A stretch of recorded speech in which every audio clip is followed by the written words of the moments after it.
रजब की वालदा ने यह बात बोली है मुझे कि ईमान को मैसेज दें कि बच्चे को उठा के घर आ जाओ। क्या तुझे घर से कोई निकाल सकता है? अगर रजब कुछ कहेगा मैं सामने खड़ी हो जाऊंगी, मैं सामने खड़ी हो जाऊंगी। और दूसरी बात ये उसने बोली है कि भाई मैं इतनी जालिम नहीं हूं कि अपनी बहू के साथ में जाती करूं। बात यह कि वो भी ये चाह रहे हैं कि किसी तरह लड़की घर आ जाए, लेकिन मसला ये हो रहा है कि लड़का और लड़की इनका मसला है।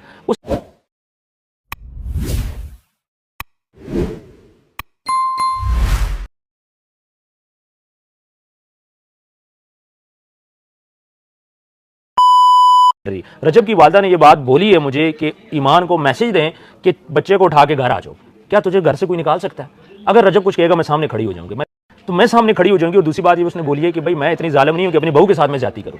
बात यह कि वो भी ये चाह रहे हैं कि किसी तरह लड़की घर आ जाए, लेकिन मसला ये हो रहा है कि लड़का और लड़की इनका मसला है। उसकी वालदा ने मुझे आज ये बात नहीं बोली, उसने तकरीबन मुझे 2 माह बाद जब पहली मेरी बात हुई थी ये बात बोली थी कि आप उसको मेरा मैसेज दें कि बच्चे को लेके घर पे आ जाए, तुम्हें घर से कोई निकाल सकता है, ये तुम्हारा अपना घर है, घर खराब ना करें। उन्होंने रोते हुए भी मुझे कुछ बातें बोली हैं जो कि मैं यहाँ पे नहीं कर सकता। तो सारी बात, उनका एक बेटा है, बेटा डिस्टर्ब तो है ना, अब वो दोस्तों के पास रहता है, घर नहीं आता, घर आया अकेले डिप्रेशन में रह के कुछ ना कुछ ऐसी हरकत करते, कौन जिम्मेदार होगा? तो उसकी वालदा भी ये चाह रही है कि वो अपने व्लॉग भी कंटिन्यू करे और ये बच्ची घर भी आ जाए। आप माँ बन के सोचें और अपने पोते को और उस बच्ची को किसी की बेटी आप बेटी बना के लेंगे, उसको ले अना एक साइड पे रख दें। रजब की मैं वालदा की बात करूं, उनसे मेरी बात हुई है, बड़ी मेरी डीपली उनसे बात हुई है। उन्होंने देखें अब फैसला किसने करना है, रजब ने और ईमान ने। जब तक मियाँ बीवी नहीं राजी तो कोई बंदा कुछ भी नहीं कर सकता। ये नहीं कि रजब को भी समझाया गया, उनके घर पे मीटिंग्स हुई हैं, सारा कुछ हुआ है, उसके दोस्त यारों ने समझाया है, लेकिन सिचुएशन वो नहीं बन रही। बेवकूफ़ी तो ज्यादा है, मैं इसको थोड़ी तो नहीं बोलूंगा। देखें आप एक निकाह को खत्म कर रहे हो, ये बहुत बड़ी बेवकूफ़ी है। अब बात यहाँ पे ये कि कोई तो झुके ना, रजब नहीं झुक रहा, वो नहीं झुक रही, तो कौन झुकेगा? मैं। और दोनों को ये बात समझनी चाहिए कि दोनों फेम वाले लोग हैं।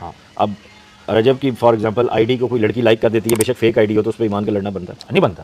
या तो आप रजब को बोलो भाई छोटा सा तू घर ले ले, या घर तो चले उसके पास है, छोटा सा कोई बिजनेस कर ले, मैं गुजारा करूंगी, मुझे पैसा नहीं चाहिए। फिर तो बात समझ आती है। आप उसे बोलो जी सोशल मीडिया छोड़ दो, लेकिन आपको पैसा भी चाहिए, सोशल मीडिया भी चाहिए, फेम भी चाहिए, मेरे भाई को भी फेम चाहिए।